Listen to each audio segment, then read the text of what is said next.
আমা মিন দাব্বাতিন ফিল আরদি ইল্লা আলাল্লাহি রিজকুহা। জমিনে এমন কোন বিচরণশীল জীব নেই যার রিস্কের দায়িত্ব আল্লাহ নিজের হাতে তুলে নেয়নি। এই জন্য রিজিক নিয়ে কোনো ভয় নেই, কোনো চিন্তা নেই। আপনি না খেয়ে মরে যাবেন না, যা লেখা আছে এটা আপনার কাছে আসবেই। তা আপনার চিন্তা করা দরকার যেটা নিয়ে আপনি পার হবেন, তার নাম কি? ইবাদত। বলেন বলেন। এই ইবাদতের ভেতরে সর্বোত্তম ইবাদত যেটা, সেই ইবাদতের প্রথম শব্দটা আল্লাহ আয়াতে দিয়েছেন, ইয়া আইয়ুহাল্লাযীনা আমানু, ও হে যারা ঈমানের দাবি করো, মাইয়ার তাদ্দা মিনকুম, তোমাদের ভেতরে যদি কেউ ফিরে যায়। এটা ইরতেদাদ বাবে ইফতিআল থেকে, এর বাংলা অর্থ দাঁড়ায় যারা হক থেকে বাতিলের দিকে মুখ ফিরিয়ে চলে যায়। এই আয়াতটা বাংলাদেশে কত বাস্তবসম্মত আমার মনে হয় ১৫০০ বছর আগে না, এই আজকে এই আয়াতটা নতুন করে আরেকবার নাজিল হয়েছে। আল্লাহ বোঝাতে চেয়েছেন পৃথিবীর ইমানদারেরা, বাংলার ইমানদারেরা, শোনো, তোমাদের ভেতরে কেউ যদি আল্লাহর দিন থেকে মুখ ফিরিয়ে চলে যায়, হক থেকে বাতিলের দিকে মুখ ফিরিয়ে চলে যায়, তোমরা কি মনে করো আমি আল্লাহ দুর্বল হয়ে যাব, আমার আল্লাহর ক্ষমতা একটু কমে যাবে? না। ফাসাউ ফায়াতিল্লাহ। আমার ভাইরা, আমার যে কথা ছিল প্রথমে, আমরা যদি আজ এই আয়াতটা বাংলাদেশের সাথে মিলাই, আগস্টের 5 তারিখের পর থেকে আমি অন্তত মিলাতে পেরেছি। বহু মানুষ নামে বেনামে আল্লাহর দিন থেকে বিভিন্ন সোতা নাতা সামনে নিয়ে এসে ফিরে চলে যাচ্ছে। আজ এই দেশে একামতে দিন যারা আছে তাদের অনেকে দোষ দিয়ে চলে যাচ্ছে আল্লাহর দিন থেকে ফিরে। বলছে এদেশে জামাত ইসলামের কারণে আমরা আর এদেশের ইসলামে নেই, ইসলামী দলে নেই, আমরা চলে যাচ্ছি অন্যদিকে। আরে ভাই, জামাত ইসলাম থেকে আপনাকে ইসলাম পালন করতে বলছে কে? আপনি তো ইসলাম পালন করবেন আল্লাহর দিন দেখে। এই কথা বলেন না কেন? এই দেশে দিনের কোনো বিধান চালু করতে পারেন না, আর কিছু হলেই তখন দিনের বিধান অনুযায়ী বিচার চান। আপনি চলবেন, চলাফেরা করবেন বাংলার ময়দানে, বাংলার ময়দানে চলাফেরা করতে যে আপনার স্টাইল হবে আমেরিকার মতো, ব্রিটেনের মতো, আর ধর্ষিতা হলে তখন আপনি বিচার চাবেন আফগানিস্তানের মতো। এটা পাগলামি না? আপনি চলছেন বাংলার এই জমিনে বাংলাদেশের মতো, চলাফেরা আপনার আমেরিকার স্টাইলে, ধর্ষিতা হলে তখন আপনি বিচার চাবেন সৌদি আরব অথবা আফগানিস্তানের স্টাইলে। এ পাগলামি করা বাদ দেন।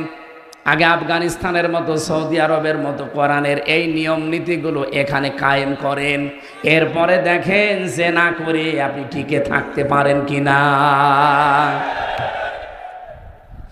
আসিয়াকে ধর্ষণ করার পরে যেভাবে আওয়াজ উঠেছিল, আওয়াজ তোলার দরকার ছিল না। যদি প্রমাণ হয়ে যেত, ওই দিনই তাকে বাইতুল মোকাররমের সামনে সঙ্গে সার করা লাগতো। আমার নিজের জীবনে আমি জেলখানায় যাওয়ার আগে 20 সালে একবার ফতোয়া দিয়েছিলাম। আমার কুষ্টিয়ায় গ্রামের বাড়িতে হালসা জেনা করেছিল, তার স্বামী থাকে বাইরের দেশে। এই মহিলা পাশের বাড়ির একজনের সাথে জেনা করে ধরা পড়েছে একেবারে সরাসরি। গ্রামের লোকজন বলছে, হুজুর ফতোয়া দেন, যেহেতু প্রমাণ আছে, সব 4টা সাক্ষী আছে, প্রমাণ দিলাম কি? 4 জন দেখেছেন? বলছে হ্যাঁ, আমরা একেবারে সব হাতে নাতে ধরেছি, যেভাবে আপনি কোরআন হাদিসের কথা বলেন ওইভাবেই পেয়েছি। আমি বললাম, কোরআনে সূরা নূরের নির্দেশ হচ্ছে তাদেরকে মাটির ভেতরে বুক পর্যন্ত গেড়ে দিয়ে, পাথর দিয়ে, ইট দিয়ে মেরে সঙ্গে সার করে বিদায় করে দেন। এখন গ্রামবাসীকে যদি বলতাম এটা করেন, তাহলে ওরা যদি আমার কথা অনুযায়ী রায়টা এভাবে কার্যকর করতো, ও সঙ্গে স্যার ওই মহিলা হওয়ার আগে আমি হয়ে যেতাম। মহিলা সঙ্গে স্যার হয়তো সকালে সকালে যদি 10টায় হয়তো আমি সকাল 7টায় হয়ে যেতাম। ওই পুলিশ আমারে ধরে নিয়ে যেত। যা হুজুর, এ দেশে ফতোয়া দেবেন দেন, এ দেশে কোরআনের আইন চলে, দিনের বিধান এই দেশে চলে, আপনি ফতোয়া দিয়েছেন এ পর্যন্ত থাকতো, কার্যকর করতে গেলেন কেন? ওই মহিলাকে পরে আগে আপনার সঙ্গে সার করিনি। এটা করতো কিনা বলেন? যদি বিশ্বাস না হয় ওই যে পুলিশের জিজ্ঞাসা করেন, ওইটাই করতো, কারণ এদেশে তো নেই। কিন্তু এই দেশে যদি আফগানিস্তানের মতো কোরআনের এই আইনটা জারি থাকতো আর সাক্ষ্য প্রমাণে যদি ধরা পড়ে যেত, বলেন তো আমার এই রায় দেওয়ার সঙ্গে সঙ্গে কার্যকর হলে আমি সঙ্গেসার হতাম? গ্রামের লোক কিছু মানুষ না বুঝে এখনো আমার উপরে রাগ করে যে আপনি খালি ফতোয়াই দিয়ে গেলেন, কিছু করতে পারলেন না। করবো কি করি? আমার পেছনে কোনো ব্যাকআপ আছে, কোনো শক্তি আছে, কোনো পাওয়ার আছে? ওই পাওয়ারটাই হাতে নেওয়ার জন্যই তো আমরা চেষ্টায় আছি যে জেনা করে আসিয়ার ধর্ষিতা যদি আর না বাঁচে, সারা বাংলাদেশে আর কেউ আসিয়ার মতো মেয়েদের দিকে চোখ তুলে তাকাবে না। এই জন্যই তো চাচ্ছে বাংলাদেশের সামনে 300 এমপি, 151 জন শামীম সাইদের মতো মানুষ যদি কোরআন বুকে নিয়ে সংসদের সামনে যেতে পারে, আল্লাহর কসম সংসদের প্রথম অধিবেশনে উনি বলবে, মাননীয় স্পিকার, আমরা নামাজের বিল চাই, আমরা যাকাতের বিল চাই, আমরা ধর্ষণের বিল চাই। এই কথা বলছে না কেন? উনি যদি বলে হাত তোলেন, শামীম সাইদের মতো 151 জন যদি হাত তুলতে পারে, ওই দিনই নামাজের বিল কায়েম হয়ে যাবে, ওই দিনই যাকাতের বিল কায়েম হয়ে যাবে, ওই দিনই ধর্ষণের আইন কায়েম হয়ে যাবে। ওর পর দিন থেকে 18 কোটি মানুষ নামাজ পড়বে। আপনি ভোট দিয়েছিলেন আব্দুল আজিজকে মাত্র একটা, আব্দুল জলিলকে মাত্র একটা, শামীম সাইদিকে মাত্র একটা। ওনারা যদি কোরআন বুকে নিয়ে সত্যি সামনে যেতে পারে, 151 জন মানুষ যদি সত্যি এই দেশে তৈরি হয়ে যায়, যতগুলো ইসলামের বিধান আছে এগুলো সব ওনারা একটা একটা করে বিল পাশ করাবে। আপনি শুধু একটা ভোট দিয়েছেন, তাতে কি 18 কোটি মানুষ নামাজ পড়লে যে সওয়াব হয়, ওই রকম সওয়াব প্রতিদিন পাবেন। আমার ভাইরা, এটা রাজনৈতিক বক্তব্য যদি মনে করেন, আল্লাহর কসম সূরা নিসা 5 নম্বর পারা 10 নম্বর পৃষ্ঠার 12 নম্বর লাইনের 85 নম্বর আয়াত। এর এত দলিল লম্বা করে তো বলতে পারছি না, বাড়ি যেয়ে খালি মিলিয়ে নেবেন। যদি এর একটা কথা বাইরে থাকে যে শামীম সাইদিকে একটা ভোট দেবেন, 18 কোটি মানুষের নামাজ পড়ার সওয়াব হবে, আমি গ্যারান্টি দিতে পারি। উনি এমপি হওয়ার পরে, আব্দুল জলিল এমপি হওয়ার পরেই প্রথম দিন সংসদের অধিবেশনে নামাজের বিল আনতে বাধ্য, কারণ প্রতিশ্রুতিবদ্ধ ওনারা আল্লাহর কাছে, আল্লাযীনা ইম্মাক্কান্নাহুম ফিল আরদি আকামুস সালাহ। যদি আমার এরকম বান্দাদের যারা ঈমান আছে যদি ক্ষমতা দেই, প্রথমেই নামাজের বিল আনবে। দুইজনই আছে, জিজ্ঞাসা করে দেখেন, এনারা যদি নামাজের বিল প্রথম দিন না আনে, জীবনও ভোট দেবেন না।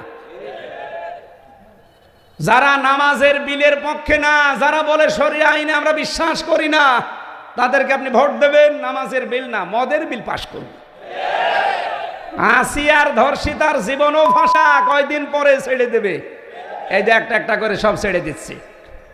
এই জন্য আল্লাহর দিন থেকে বিভিন্ন শ্রোতা নাতা নতুন নতুন কথা তৈরি করে যারা ফেরত চলে যাচ্ছেন, কসম করে বলছি, ফাসাউ ফায়াতিল্লাহ, আল্লাহ সিন সাউফা কদ লাম 13টা শব্দ আছে আয়াতের মাঝে। আল্লাহ জানাতে চেয়েছেন ফাসাউ ফায়াতিল্লাহ, অতি শীঘ্রই আমি আল্লাহ কিন্তু এমন একটা জাতি, এমন একটা দল তৈরি করে দেব, যারা আল্লাহর দিন থেকে আজ মুখ ফিরিয়ে চলে যাচ্ছ বিভিন্ন শ্রোতা নাতা দিয়ে, বিভিন্ন উল্টাপাল্টা কথা, নতুন নতুন বাণী তৈরি করে আল্লাহর দিন থেকে যারা আজ ফেরত চলে যাও, কি করব আমি জানো? ফাসাউ ফায়াতিল্লাহ, এখানে ফায়েল কর্তা সরাসরি কে? আল্লাহ বলেন আমি নিয়ে আনবো বিকৌমিন, এমন একটা জাতিকে, এমন একটা দলকে, ইউহিব্বুহুম ওয়া ইউহিব্বুনাহু, তারা আমাকে যেমন ভালোবাসে আমি আল্লাহ নিজেও তাদেরকে ভালোবাসবো। আমার তো আয়াত পড়ার পরে মনে হচ্ছে আগস্টের 5 তারিখের পরে বহু মানুষ দিন থেকে ফিরে চলে গেছে, আর বহু মানুষ তাদের কপালের কারণে দিনের ভেতরে আসতেছে। এই কথা বলেন না কেন? দিনের ভেতরে যখন মানুষ আসবে, ইযা জা নাসরুল্লাহি ওয়াল ফাত, আল্লাহর সাহায্য যখন আসবে, তার প্রথম নিদর্শন আপনি দেখবেন বিজয় চলে এসেছে। যেহেতু আল্লাহর সাহায্য আমরা দেখতে পেয়েছি এই দেশে, আপনি জীবনে কল্পনা করতে পারেন আগস্টের 5 তারিখের আগে এই জায়গায় লক্ষাধিক মানুষ আমির হামজার সামনে বসবে? কল্পনার বাইরে ছিল। কারণ বহুবারে পিরোজপুরে এসে আমি আবার ফেরত গেছি, কিন্তু আল্লাহ যেহেতু বিজয় দিয়েছে, হালকা অলফাত আল্লাহর সাহায্য আসলে বিজয় আসবে। বিজয় আসার নয়টা নিদর্শন আয়াতের ভেতরে আমি পেয়েছি। 1 নম্বরে ওয়ারাইতান নাসা ইয়াদখুলুনা ফি দীনিল্লাহি আফওয়াজা। হে নবী, আপনি দেখবেন দলে দলে পালে পালে মানুষ ইসলামে প্রবেশ করছে। আমার কুষ্টিয়ার ওজান গ্রাম ইউনিয়ন, গত কয়েকদিন আগে এক ইউনিয়নে 4000 মানুষ আল্লাহর দিন কায়েম করবে এই জন্য শপথবদ্ধ হয়েছে। এটা ওয়ারাইতান নাসা ইয়াদখুলুনা ফি দীনিল্লাহি আফওয়াজা, দলে দলে মানুষ ইসলামে আসবে। এতদিন তারা আল্লাহর তৈরি আইন দুনিয়ায় কায়েমের বিরুদ্ধে ছিল। মানুষের তৈরি করা আইন এই পৃথিবীতে প্রতিষ্ঠার জন্য তারা চেষ্টা চালিয়েছে। আর এই মানুষগুলো এখন ফরম পূরণ করে বলছে আমরা আল্লাহর দিন কায়েমের সহযোগী হতে চাই। বলেন সুবহানাল্লাহ। আমার ভাইরা, এই আয়াতের যে মূল কথাগুলো আমি পেয়েছি, এখানে প্রায় 29টা পয়েন্ট আছে। আমার তাফসিরে আমি নিজে আজকে পড়ে আসলাম। এদিকে তাকান। প্রথম নম্বরে আল্লাহ বলেন এমন একটা দল, এমন একটা জাতি আমি তৈরি করব যদি তোমরা মুখ ফিরিয়ে নিয়ে চলে যাও আমার দিন থেকে। এজন্য নিজের সাথে পাগলামি করবেন না। কত মানুষ আজ বিভিন্ন দলের দোহাই দিয়ে তারা চলে যাচ্ছে আল্লাহর দিন থেকে। আমি নাম ধরে বলছি, চাঁপাইনবাবগঞ্জের পাপিয়ার তার স্বামী 2 জন অলরেডি গালিগালাজ দিয়ে তারা এখন ইসলাম থেকে বের হয়ে গেছে। কারণ তারা আলেমদেরকে গালি দেয়।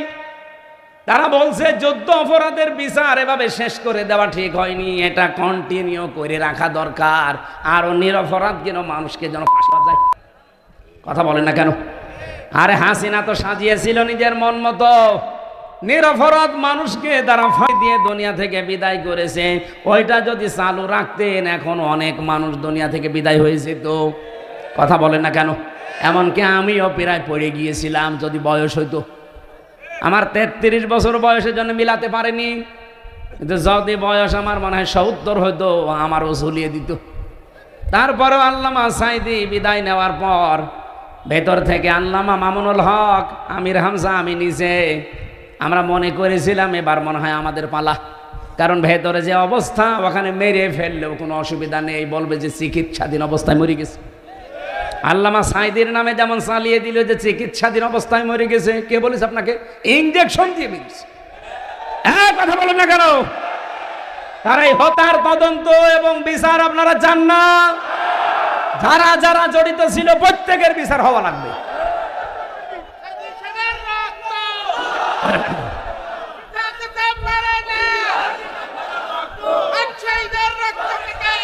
আমার ভাইরা, ঠিক আছে, আমার যে 29টা পয়েন্ট ছিল সবগুলো যদি বলতে আজকে নাও পারি, আমি সব লিখে এনেছিলাম। আমি গুরুত্বপূর্ণটা বলছি। আল্লাহ বলে মানুষ যখন দিন থেকে বিভিন্ন সোতানাতা দিয়ে ফেরত চলে যাবে। আজ আপনি কার দোহাই দিয়ে ফেরত চলে যাচ্ছেন? বলেন জামাত ইসলাম ভালো না, চরমনায় ভালো না, এই হেফাজত ইসলাম ভালো না। কি ভালো কোনটা? এই ভালো কোনটা দিয়ে আপনি চলে যাচ্ছেন আল্লাহর দিন থেকে? যদি কোনোটা ভালো না লাগে, নিজে দিনের মন মতো করে আপনি চলেন আর নিজে একটা তৈরি করেন। তাও মানুষের তৈরি করা আইন প্রতিষ্ঠায় নিজেকে জড়াবেন না। মানুষের তৈরি করা আইন প্রতিষ্ঠায় জড়ালে আপনি কাফের। বলেন সূরা আলে ইমরান 4 নম্বর পারা 9 নম্বর পৃষ্ঠা 3 নম্বর লাইনের 154 নম্বর আয়াতের মাঝের অংশে আছে। আয়াতটা লিখে বাড়িতে যে মিলান। আল্লাহর তৈরি আইন বাদ দিয়ে মানুষের তৈরি আইন যারা দুনিয়ায় প্রতিষ্ঠা করার জন্য দল করে, আন্দোলন করে, ভোট করে, মিছিল মিটিং করে, এই মানুষগুলোকে কোনো অধিকার আল্লাহ দেয়নি। এই জন্য আল্লাহ নতুন করে তখন একটা দল তৈরি করবেন যারা আল্লাহকে ভালোবাসবে এবং আল্লাহও তাদেরকে ভালোবাসবে। সেই দলে যেন আল্লাহ আমাদেরকে শামিল করে। বলেন বলেন বলেন। খুব গুরুত্বপূর্ণ পয়েন্ট এটা। আজ যারা ফিরে যাচ্ছেন আল্লাহর দিন থেকে, আল্লাহর কোনো অসুবিধা নেই। আল্লাহ অতি শীঘ্র একটা দল তৈরি করে দেবে। আর আমার মনে হয় বাংলাদেশে সেরকম একটা দল আল্লাহ তৈরি করে দিয়েছে। যারা আল্লাহকে ভালোবাসে জীবন দিয়ে, তারাও আল্লাহকে ভালোবাসে। এবং এই মানুষগুলোর কয়েকটা গুণ আল্লাহ দিয়েছেন। কি গুণ?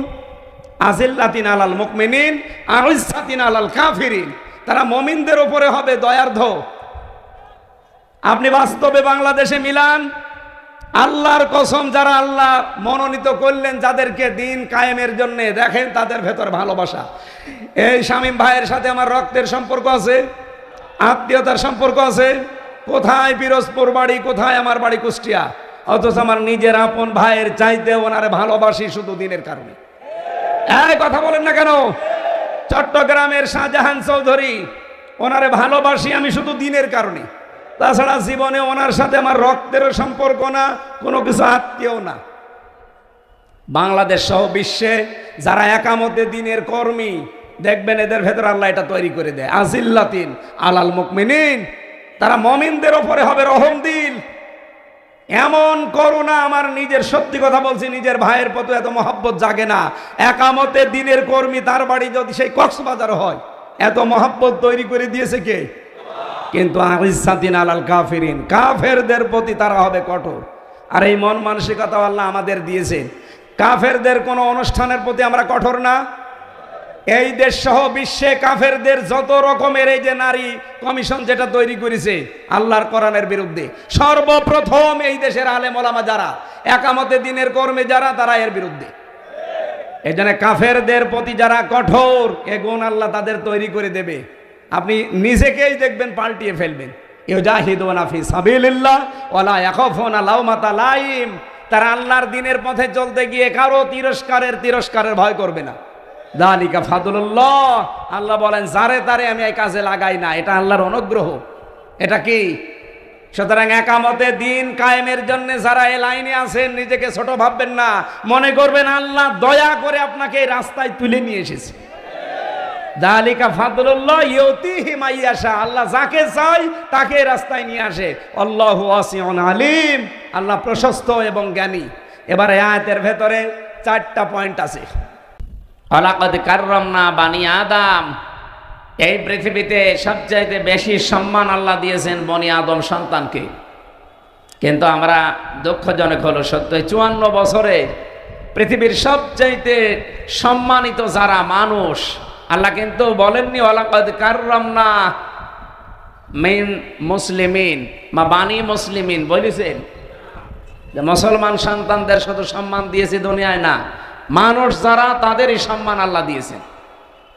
আসলে 54 বছরে এই মানুষের সম্মান নিয়ে সবচাইতে বেশি সিনিমিনি খেলা হয়েছে আমাদের এই দেশে। এখনো বিশ্বের অনেক দেশে হচ্ছে, বিশেষ করে আমাদের প্রতিবেশী ভারতে মানুষের সম্মান নিয়ে কি সিনিমিনি খেলছে দেখছেন? আজকেও কতগুলো, 3টা দেখলাম মাদ্রাসা তারা বন্ধ করে তালা লাগিয়ে দিচ্ছে। নবীজির হাদিস পড়ছিলাম আজকে আসার সময়, এদিকে তাকান। বিশ্বনবী জানিয়েছেন মানে দাগা মা লাইসা লাহু ফালাইসা মিন্না ওয়ালিয়াতাবাওয়া মাকআদাহু মিনান নার, রাহু মুসলিম। আমি আলেমদেরকে বলছি, এদিকে তাকান।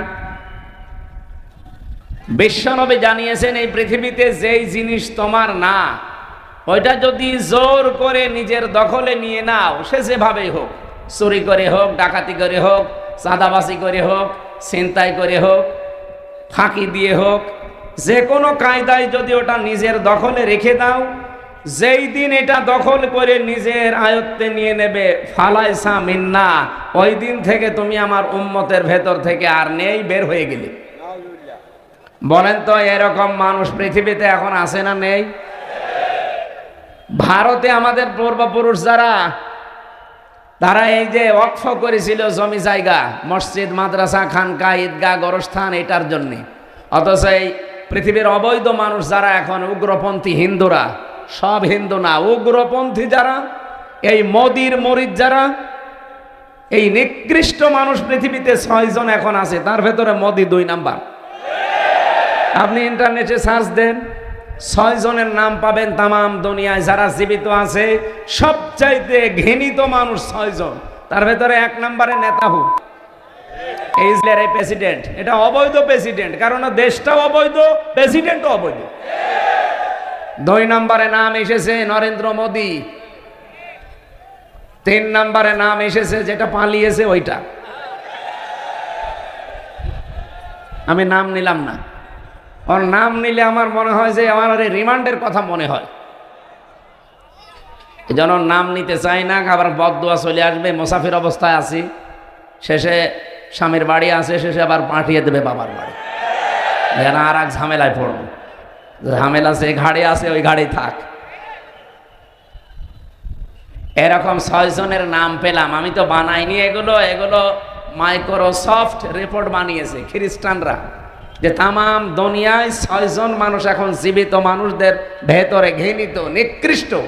শুধু আমরা না, তামাম দুনিয়া তাদের ঘৃণা করে। এই জন্য দেখেছেন না, তামাম দুনিয়া কেউ নিতে তাকে রাজি না। নিরাপদ একটা জায়গা পেয়েছে, স্বামীর বাড়ি বলে চালিয়ে দিয়েছে। না, এটা মিথ্যা কথা। যতই আপনি চালিয়ে দেন যে আমাদের স্বামী স্ত্রীর সম্পর্ক, এটা তো সম্ভব না। ইন্নামা নুমলি লাহুম লিয়াজদাদু ইসমা ওয়া লাহুম আযাবুম মুহিন। সূরা আলে ইমরানের ভেতরে আছে, 4 নাম্বার পারা 12 নাম্বার পৃষ্ঠা 9 নাম্বার লাইনে আছে। আল্লাহ তাআলা বলেন, কোন মানুষ যখন পাপ করতে করতে সীমা লঙ্ঘন করে আর সীমা থাকে না, তখন তার জন্য অপমানজনক শাস্তি আমি রেডি করি। আজ পাকিস্তান যেভাবে তাদের অস্ত্রগুলো ত্যাগ করেছে, আমার মনে হয় ভারত ইনশাল্লাহ সামনে স্বাধীন হবে। এই জন্যে ভারতবাসী যারা আছেন, আপনাদেরকে আহ্বান জানাচ্ছি এই ছোট্ট জায়গা থেকে, এই মাতাল লোকটাকে আপনারা থামান। এই নরেন্দ্র মোদী একটা মাতাল, এই গরুর মদ খাওয়া লোক। এই শয়তানরা যদি আপনারা না থামান না, শেষে দেখবেন মুসলিম বিশ্বের 57টা দেশ এক হয়ে গেলে মানচিত্র থেকে পৃথিবী থেকে হারিয়ে যাবে। আর সেইটাই এখন কিন্তু সামনে আসতেছে। আমরা চাই এই লোকটা যেন থামে এবং পৃথিবীর মানুষেরা যেন একটু শান্তিতে থাকে। যেহেতু মানুষের সম্মান নিয়ে ছিনিমিনি খেলছেন, মুসলমানদের ওয়াকফ করার সম্পদগুলো এখন অবৈধ আইন বানিয়ে সেগুলো আপনারা নিজেদের দখলে নিয়ে নিচ্ছেন। ও জিনিস কি আপনাদের?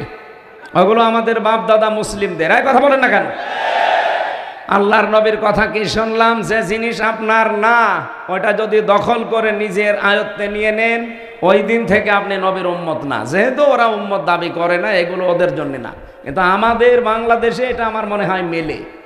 আগস্টের 5 তারিখের পরে আমরা অনেকের চরিত্র দেখতে পেলাম, যে জিনিস যার না, জোর জবরদস্তি করে দখল করে নিজের আয়ত্তে নিয়ে নিয়েছে। এই জেলায় মনে হয় এখনো হয়নি। হ্যাঁ হয়েছে, আমিও জানি। আগস্টের 5 তারিখের পর থেকে অনেকে বিসমিল্লাহ ছাড়াই শুরু করিস, যে বাবা শাহজালাল সব হালাল। না, এখানে একটা পয়েন্ট আছে হাদিসের টিকাতে, এটা বলা দরকার। কিছু মানুষ কিন্তু ভুল বুঝবে। যেই জিনিস আপনারই ছিল কিন্তু কেউ দখল করে নিয়েছিল, ওইটা যদি আপনি ফেরত পান বা নিজের আয়ত্তে নিয়ে নেন, তাহলে আপনি এই হাদিসের যে শাস্তি, এর আওতা মুক্ত থাকবেন। আমি কথা বোঝাতে পারিনি। যে জিনিস আপনার ছিল, দখল হয়ে গিয়েছিল অন্যের, এখন আপনি ওইটা আবার ফেরত পেয়েছেন, নিজের আয়ত্তে এখন আপনার আছে, তাহলে এই হাদিসের প্রথম শাস্তি কি? যে ফালাইসা মিন্না, আপনি নবীর উম্মত নেই, এই শাস্তি আপনার জন্য না। যেমন বাংলাদেশে ইসলামী ব্যাংক যাদের ছিল তারা ফেরত পেয়েছে। এখন যদি কেউ উল্টাপাল্টা ফতোয়া দেন যে না, ওরা ছিনতাই করেছে, কেন ছিনতাই করতে যাবে ব্যাংক এদের, এরা ফেরত পেয়েছে, এই কথা বলছেন এখানে? ব্যাংকে আপনার বাবার, আর যারা এতদিন এই যে ছিনতাই করে নিয়েছিল তাদের বাবার, এদের বাবার, এরা মাথার ঘাম পায়ে ফেলে কষ্ট করে ব্যাংকটা বানিয়েছে। এতদিন আপনারা ছিনতাই করে নিয়েছিলেন, এরা এখন ফেরত পেয়েছে। তাহলে হারানো জিনিস ফেরত পাওয়া গেলে ওইটার জন্য আপনি এই হাদিসের শাস্তির বাইরে আপনি নবীর উম্মত থাকবেন না, না এটা না। কিন্তু যারা অন্যের জিনিস নিজের দখলে রেখেছেন, ওটা ফেরত দেন ভাই। নাই তো আপনি যেহেতু নবীর উম্মত নেই, হয় আপনি ইহুদি হবেন, নাই খ্রিস্টান হবেন, নাই মুশরিক হবেন, নাই বৌদ্ধ হবেন। কথা বলছেন না কেন? নবীর উম্মত না থাকলে অন্য কোনো কিছু তো হবেনি। 4,500 ধর্মের লোক আমরা এই দুনিয়ায় বাস করছি, খালি একমাত্র নাজাত প্রাপ্ত মানুষ আমরা যারা মুসলিম, নবীর উম্মত। এর বাইরে যত জাতির লোক আছে, কোরআনের আয়াত, সবাই ক্ষতিগ্রস্ত। অহুয়া ফিল আখিরাতি মিনাল খাসিরিন। সুতরাং যারা আল্লাহর নবীর উম্মতের ভেতরে এখন নেই, অন্যের জিনিস চাঁদাবাজি করে, দখল করে, জোর জবরদস্তি করে নিজের আয়ত্তে রেখেছেন, যেহেতু নবীর উম্মত আপনি নেই, আপনি মরে গেলে আপনার জানাজা দেওয়া বেকার, আপনাকে কবরে দেওয়া বেকার।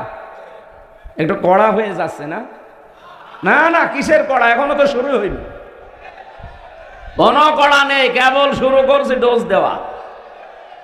আমি এখানে আসার পর এক ডাক্তার এসেছি, আমার বলছে ওষুধটা খাবেন, যদি এটাই কাজ না হয় ডোজ আমি বাড়িয়ে দেব। তা আমি যে ডোজ দিচ্ছি মনে হয় এ ডোজে হবে না, আমি সামনে যাচ্ছি। কে ডোজ গ্রহণ করা যাবে না? জানেন নবীর উম্মত আপনি আছেন কিনা এখন বলেন। এই যে যারা এখানে লক্ষাধিক মানুষ বসে আছেন, আপনি নিজেই বলেন, আগস্টের 5 তারিখের পরে বহু মানুষ নবীর উম্মত থেকে বের হয়ে চলে গেছে, অথচ তারা নামাজ পড়ে, রোজা রাখে, এমনকি হজও করে এসেছে। নবীর উম্মত না থাকলে তার হজ হয়, তার নামাজ হয়, তার রোজা হয়েছে। এই জন্য হাতে পায়ে ধরে বলছি, ভাই যারা নিয়েছেন তারা এই কাল সকাল বেলায় তাদের বাড়িতে ফেরত দিয়ে আসবেন, যে ভাই যেভাবেই হোক নিয়েছিলাম, এটা আমার না, এই যে ফেরত দিয়ে গেলাম। যারা যারা রাজি আছেন এ কাজ করতে হাত তোলেন তো। এই কাঠটা মেরি খেয়েছেন, এদিকে আসেন। রে এটা তো ঠিক হয়নি, রেকর্ড হচ্ছে না। আপনি আন্দাজে হাত তুলতে গেলেন। এই ক্যামেরা ওইদিকে মারার দরকার নেই না। আমরা তো আশা করেছিলাম যে অন্তত এই ছেলেটা একটু বাদ আছে, আপনারা দেখে প্রায় লোকে হাত তুলছেন, কাঠটা মেরে খেয়েছেন, ফেরত দিয়ে দেবেন। ভাই যে দলের লোকই আপনি হন, যে জিনিস আপনার না, যদি আপনি জোর করে নিজের দখলে নিয়ে রাখেন, কালকে ফেরত দিয়ে দেবেন, নয়তো আপনার নামাজ রোজা এই হজ যাকাত সব মাঠে মারা যাচ্ছে। কারণ আপনি নবীর উম্মতই নেই। আপনি মরে গেলে যে আমি বিসমিল্লাহি ওয়া আলা মিল্লাতি রাসূলিল্লাহ বলবো, পুরা মিথ্যা। কারণ আল্লাহর নামে, রসুলের নামে, রসুলের আদর্শে তুলে দিলে আপনি রসুলের আদর্শেই নেই। 2 নাম্বারটা আরো কঠিন। ওয়ালিয়াতাবাওয়া মাকআদাহু মিনান নার, নবীজি বলেন সে যেন টিকিট কেটে জাহান্নামে নিজের একটা আসন বরাদ্দ করে নিল। আমি তো এই চর্ম চোখে দেখতে পাচ্ছি বাংলাদেশে এরকম বহু মানুষ অলরেডি জাহান্নামে টিকিট কেটে বসে আছে। যারা মানুষের জমি দখল করে নিয়েছেন, দোকান দখল করেছেন, এই বাজারেও কত দোকান দখল হয়ে গেছে, নামে বেনামে। নাকি বেশি বললাম? ওই আপনারটা মনে হয় নিয়েছে, ঠিক ঠিক বলছেন 2 বার। যাদেরটাই হয়েছে এরকম, আল্লাহর কসম আমরা ফেরত দিয়ে দেব। সে যদি জামাত ইসলামের লোক হয়, বিএনপির লোক হয়, চরমনাইয়ের লোক হয়, যে দলই করেন না কেন, আপনি নবীর উম্মত আর নেই, আপনি আগে ফেরত দিয়ে দেন। হ্যাঁ, ওটা যদি আপনারই থাকে, এতদিন ওরা দখল করে নিয়েছিল, ওটা আপনি ফেরত পেয়েছেন, এটা অসুবিধা নেই। এরকম যদি কেউ করে থাকেন, বাবা শাহজালাল আপনার জন্য হালাল আছে। কে কথা বুঝতেছেন? আমি যে কথাটা বলতে চাই, হাদিসটা নিয়ে আসলাম। পৃথিবীর এই নিকৃষ্ট মানুষদের তালিকায় যাদের নাম, এই মানুষগুলো দেখেন মানবতার সবচাইতে বড় শত্রু এরা। এবং এই মানুষগুলোর জন্য এখন পৃথিবী অশান্ত হয়ে উঠতেছে। অলরেডি ইন্ডিয়াতে এই মোদি পৃথিবীর নিকৃষ্ট সন্ত্রাসী, জঙ্গি ও দাঙ্গা বাঁধিয়ে দিয়েছে। আমি গতকালকে দেখলাম 2 জন দাড়িওয়ালা মুসলমানকে মাটিতে ফেলে করছে, উগ্রপন্থী কিছু হিন্দুরা। এ পৃথিবীর যত অপকর্মের মূল হোতা হয় এরা না, এই উগ্রপন্থী হিন্দুরা। আপনি দেখেন যত অপকর্ম আছে, আমি এই যে আমার মোবাইলে প্রায় 70টা নোট করেছি, তামাম দুনিয়া মিলিয়ে। ওই সেই হিটলার থেকে শুরু হয়েছে, ওটা ছিল কি মুসলমান, কি ছিল? এখান থেকে শুরু হয়ে আজকের এই দিন পর্যন্ত যা চলছে দুনিয়ায় যত অপকর্মে, এর মূলে হচ্ছে হয় ইহুদা না হিন্দু মুশরিক, যারা উগ্রপন্থী যারা, তারা সব হিন্দু না। এই জন্য অন্যান্য যারা হিন্দু ভাইরা আছেন, এই লোকটাকে আমার মনে হয় থামানো দরকার, নাই তো পৃথিবী বসবাসের অযোগ্য হয়ে যাবে সামনে। ও যা আরম্ভ করেছে, তামাম পৃথিবী কিন্তু আবার যুদ্ধ লেগে গেল বলে। এই একটা মানুষের মন মতো চলতে গিয়ে আমরা দুনিয়াতে অশান্ত হয়ে যাব। কোন কারণে? হয় ওকে মেরে ফেলেন, নাই থামা। কথা বলেন না কেন? কারণ এরকম অভিশপ্ত মানুষের দুনিয়ায় থাকার দরকার নেই। ভালোই তো চলছে পৃথিবী, মাঝে মাঝে এই শয়তান খালি অশান্ত করে দেয়। এখানে এই শয়তান আছে, আর ওদিকে এই শয়তান আছে। তাদের পেছনে শুধু কলকাঠি নাড়ে আর একটা জাতি আছে, আমি নাম নিচ্ছি পরে। আজকের তেলাওয়াত কিন্তু আয়াতে কিছু গুরুত্বপূর্ণ তথ্য আছে, বাস্তবের সাথে মিলিয়ে আমরা এই কথাগুলো শুনতে চাই, বলতে চাই ইনশাআল্লাহ। যেহেতু কোরআন সবার জন্য উন্মুক্ত, এটাকে শুধু মুসলমানদের বলেন, আল্লাহ রাব্বুল আলামিন বলেন হাযা বায়ানুল লিন্নাসি ওয়া হুদাও ওয়া মাউইযাতুল লিল মুত্তাকিন। সূরা আলে ইমরানের 138 নম্বর আয়াতে আছে, 4 নম্বর পারার 6 নম্বর পৃষ্ঠা 13 নম্বর লাইনে আছে, না 12 নম্বর লাইনে আল্লাহ পাক বলেন, হে পৃথিবীর মানুষেরা, এ কোরআন আমি নাযিল করেছি জীবিত মানুষদের জন্য বায়ান হিসাবে। তাহলে কোরআন শরীফ মরা মানুষের জন্য না, জীবিত মানুষের জন্য। কিন্তু দুঃখজনক হলেও সত্য, এই 15.5 বছরের দিকে তাকান, জীবিত মানুষদেরকে কোরআন শোনানো, কোরআন বোঝানো বড় কঠিন হয়ে দাঁড়িয়েছিল। জেল থেকে বের হওয়ার পরে আমার মাহফিল ছিল এই মঠবাড়িয়ায়, আমি চলেও এসেছিলাম, কিন্তু শয়তানরা আমারে ঢুকতে দেয়নি। আমি গিয়ে এসেছিলাম আমার বাবার কাহিনী শোনাতে, কোরআনের কথা শোনার জন্য, বোঝার জন্য এসেছিলাম জীবিত মানুষদের সামনে। সে কুষ্টিয়া থেকে আমি অলরেডি খুলনা পার হয়ে গেছি। হঠাৎ করে আমারে বলছে আপনিও পালান, আমরাও পালাচ্ছি। পুলিশ এসে আগেই ঘিরে ফেলেছে। পুলিশ যদিও আজকেও এসেছে, ওই যে পুলিশ, আজকে আর এখন আর হবে না, কারণ এখন আর আগস্টের 5 তারিখের আগে নেই। ঠিক আছে,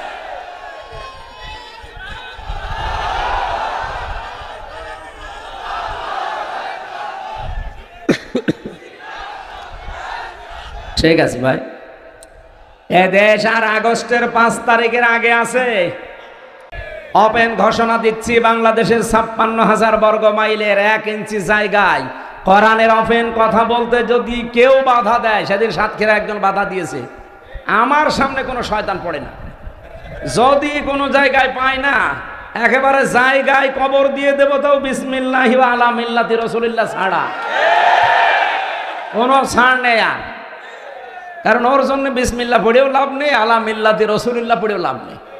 ওই এমনিও জাহান্নামে যাবে। কোরআন বিরোধী যারা, জাহান্নামী তারা। এ ফতোয়া কে দিয়েছে?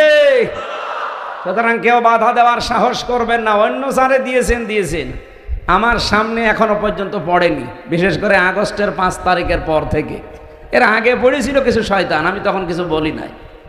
এখন যদি পড়েন, আমি একেবারে আল্লাহু আকবার বলে ওই ওদের সে পাঠা জয় করে যেভাবে, ওরা তো আল্লাহু আকবার বলে না। আশা করছি এই দুঃসাহস কেউ দেখাবেন না।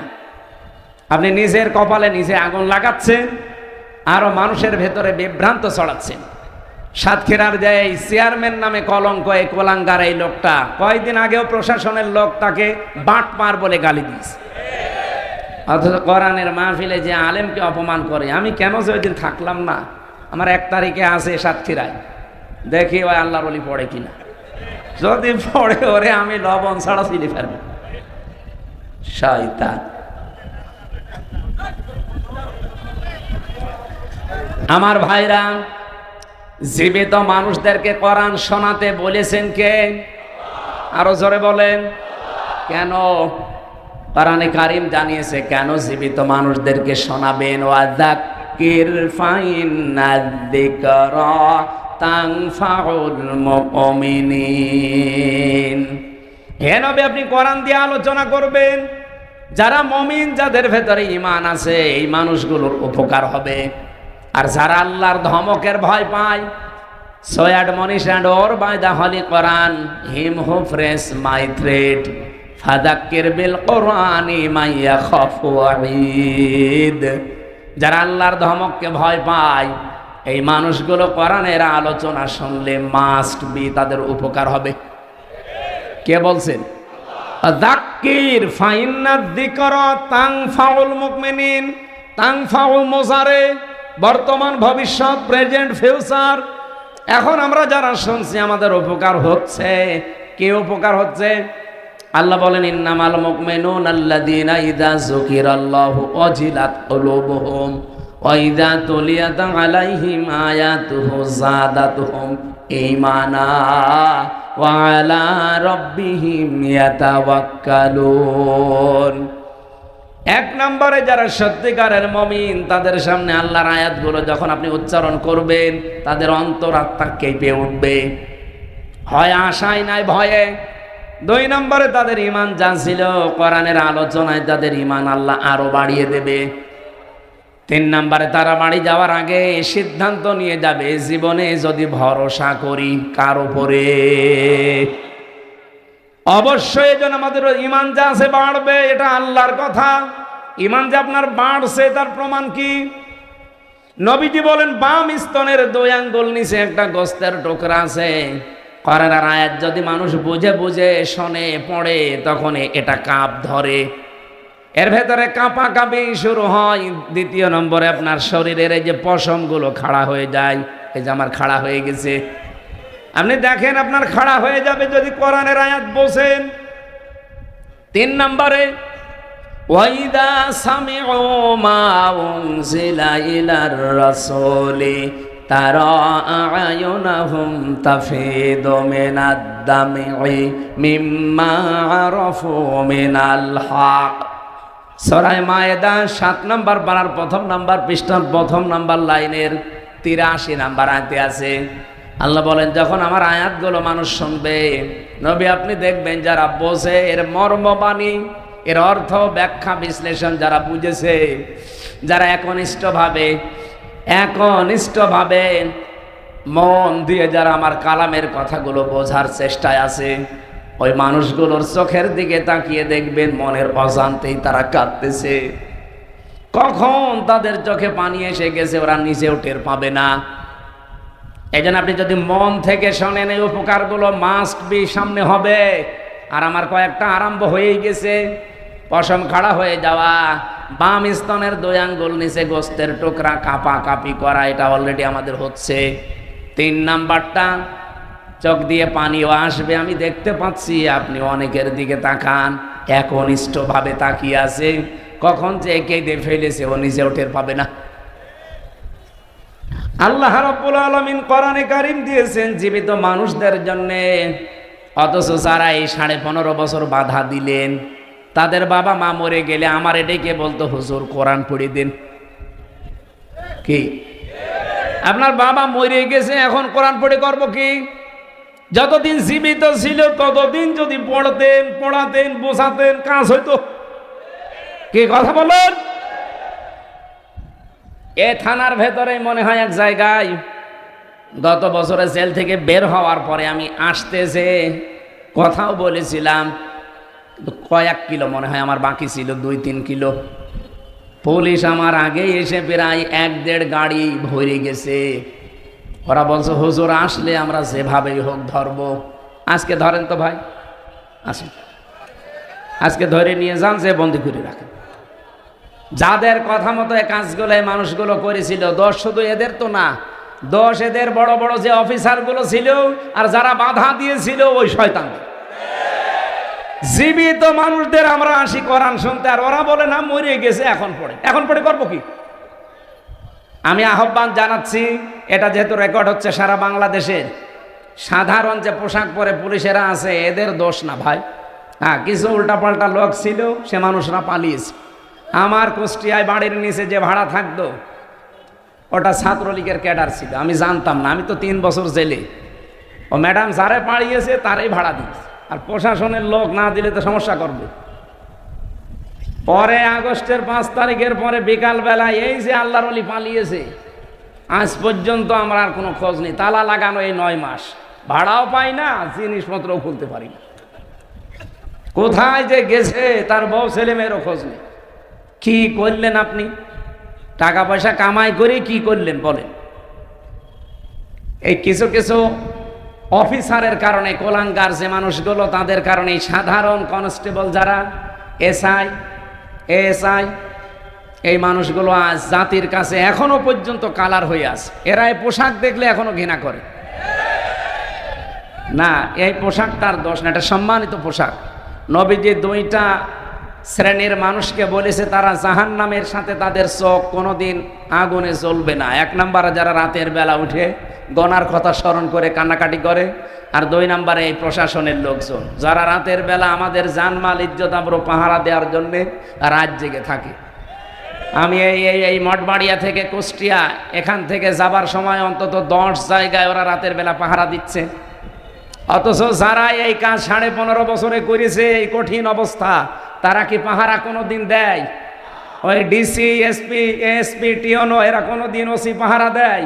তারা তো ঠিকই তার জায়গা মতো, কিন্তু এদেরকে কালার করে দিয়ে গেল। এই জন্য আমরা বারবার আহ্বান জানিয়েছি ডক্টর মোহাম্মদ ইউনূস সাহেবের কাছে, স্বরাষ্ট্রমন্ত্রীর উপদেষ্টার দায়িত্বে যিনি আছেন, বহুবার এ কথা বলা হচ্ছে যে ওদের বিভাগটা আলাদা করে দিন। প্রশাসন আগামী থেকে কারো কথা মতো চলবে না, ওরা চলবে ওদের আইজির কথা মতো।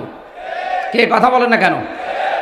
কোন নেতা খেতা পাতি নেতা, এমপি, মন্ত্রী, উপজেলা চেয়ারম্যান না, কারো কথা শোনার দরকার নেই। ওরা শুনবে ওদের গতিতে, ওদের আইজির কথা মতো। দেশ ঠান্ডা হয়ে থাকবে। আমি মালয়েশিয়া এটাই দেখে আসলাম, সিঙ্গাপুরে এইটা দেখে আসলাম, এই যে ছিলাম কিছুদিন আগে। এই সমস্ত দেশগুলোতে শান্তি বিরাজ করার পেছনে কারণ হচ্ছে এই প্রশাসনের এই নিরপেক্ষতা। কিন্তু এগুলো সব দলীয়করণ করে ফেলেছিল। এই জন্যে আমরা জাতির লোকেরা ছিলাম মিনি জাহান্নামে। আমরা আগামী থেকে আর জাহান্নামে থাকতে চাই না। এই জন্য দায়িত্বে যারা আছেন, আমি নিজের কথা বলছি না, এটা বহু মানুষের কাছে আমি শুনেছি, এমনকি প্রশাসনের বড় বড় মানুষকেও শুনছি। তারা বলছে এই কথা মানুষকে জানান, ওপরে যেন বলে যে আমাদের বিভাগ আলাদা করে দিন। আমরা কোনো নেতা খেতা পাতি এগুলোর কথা শুনি চলতে চাই না। আমরা চলবো আমাদের আইজির কথা মতো, আমাদের বিভাগ অনুযায়ী। দেখেন দেশে শান্তি হয় কিনা। মালয়েশিয়াতে যে শান্তি শুধু এই কারণে, এটা আমরা চাই কিনা বলেন তো? এই লক্ষ মানুষেরা একটু হাত তুলে জানান দেন তো সরকারের কাছে, এটা চাই কিনা? প্রশাসন থাকবে আলাদা, ওদের বিভাগই আলাদা। কথা বলেন না কেন? কোন এমপি, মন্ত্রী, নেতা খেতা, উপজেলা চেয়ারম্যান কারো কথা শোনা লাগবে না। আমরা এরকম একটা বাংলাদেশ সামনে দেখতে চাই না। ওরাই তখন দেখবেন আল্লাহর খাস ওলি হয়ে যাবে। প্রশাসনের জন্য মন থেকে মুসাফির অবস্থায় দোয়া করছি। নিজেদের বাবা মা, আত্মীয় স্বজন ছেড়ে যারা বাংলার বিভিন্ন প্রান্তে আমাদের জানমাল, ইজ্জত, আবরু হেফাজতের জন্যে দিন নেই রাত নেই, 24 ঘন্টা ওদের ডিউটি। বাংলাদেশে একটাই বিভাগ আছে যাদের কোনো ডিউটির শেষ নেই। 8 ঘন্টা না, কে বলেছে? ওদের 24 ঘন্টা ডিউটি। টয়লেটে যদি বসে থাকে, যদি বাঁশি পড়ে, অর্ধেক শেষ করে দৌড় দেওয়া লাগে। এইরকম কঠিন চাকরি ওইটা, আমি নিজে তো দেখেছি। সম্মানিত ভাইরা, এই জন্যে মন থেকে মুসাফির অবস্থায় দোয়া করছি, আল্লাহ তাদেরকে আগের সেই অবস্থায় তুমি আবার ফিরিয়ে দাও। বাংলার মানুষের ভেতরে যে ভ্রান্ত ধারণাটা এখনো আছে, ভ্রান্ত ধারণাটা আসলে আমরা পেয়েছিলাম কষ্ট। এই কষ্টের কারণে যাই হয়েছিল, এটা যেন আগের অবস্থায় আবার এই মানুষগুলো ফিরিয়ে যায়। বলেন আমিন। কোরআন শোনানোর কথা কি মরা মানুষ না জীবিত মানুষ? আমরা কি মরা না জীবিত? দুইটা কথা আল্লাহ আয়াতের পরবর্তীতে দিয়েছেন। ও হুদান, পথ নির্দেশিকা, এর ভেতর থেকেই নেওয়া লাগবে। কারণ হেদা হুদা শব্দের শাব্দিক অর্থ আমি 55টা পেয়েছি তাফসিরে। এদিকে তাকান, তাফসিরে ফি জিলালিল কোরআন দেখবেন, তাফসিরে বাইজাবি দেখবেন, এই হুদার আগে আলিফ লাম আছে। আল্লাহ পাক না, এই হুদার আগে ওয়াও আছে, ওয়া। বাইজাবি, নাসিরউদ্দিন বাইজাবি রহমতুল্লাহ আলাইহি ব্যাখ্যা করতে গিয়ে তিনি টিকায় দিয়েছেন কেন আল্লাহ হুদান দিলেন, এরপরে মাউইজাতুন দিলেন। এই দুইটা গুরুত্বপূর্ণ শব্দ আল্লাহ এখানে প্রয়োগ করলেন, তৈরি করে লাগিয়ে দিয়েছেন। কেন জানেন? এই পৃথিবীতে একমাত্র হেদায়েতের কিতাব একটাই আছে, তার নাম কোরআন শরীফ। কোরআন বাদ দিয়ে পৃথিবীর কোন কিতাব আপনাকে হেদায়েত দেওয়ার ক্ষমতা রাখে? বলেন বলেন। সুতরাং পৃথিবীর কোন কিতাব পড়ে আপনি হেদায়েত পেতে পারেন না কোরআন ছাড়া। আর কোরআনের ব্যাখ্যা যদি হয় আপনি পড়েন, কোরআনের বিশ্লেষণ যদি করা থাকে পড়বেন। আপনার জীবনে পড়া যাই হবে, লেখাপড়া কোরআন কেন্দ্রিক হওয়া লাগবে। দুঃখজনক হলো সত্য যে সিলেবাস বানিয়ে উপহার দিয়েছিলে জাতিকে, কোরআনের কিছু ছিল? বলেন। কি রান্না শিখাতো? ডাল রান্না, আম রান্না, বেগুন রান্না করা, ডিম ভাজি। ওটা আমি শিখে করবো কি? আমার বউ নেই? শিক্ষা ব্যবস্থাকে পুরা ধ্বংস করে ফেলেছিল এরা। আল্লাহ যদি দয়া করে দেশটা দ্বিতীয়বার স্বাধীন করে না দিত, আল্লাহর কসমে জাতি অলরেডি জাহান্নামে প্রবেশ করেছিল। আপনি তো টের পাচ্ছেন না? ক্লাস 7 এর 8 এর বই পড়ানো যেত না? যারা পড়ায় জিজ্ঞাসা করে দেখেন। একটা মেয়েকে তার বাবা যদি ক্লাস 7-8 এর বই পড়াতে যায়, আমার আল্লাহর কসম মাস প্রিয় লজ্জায় মরে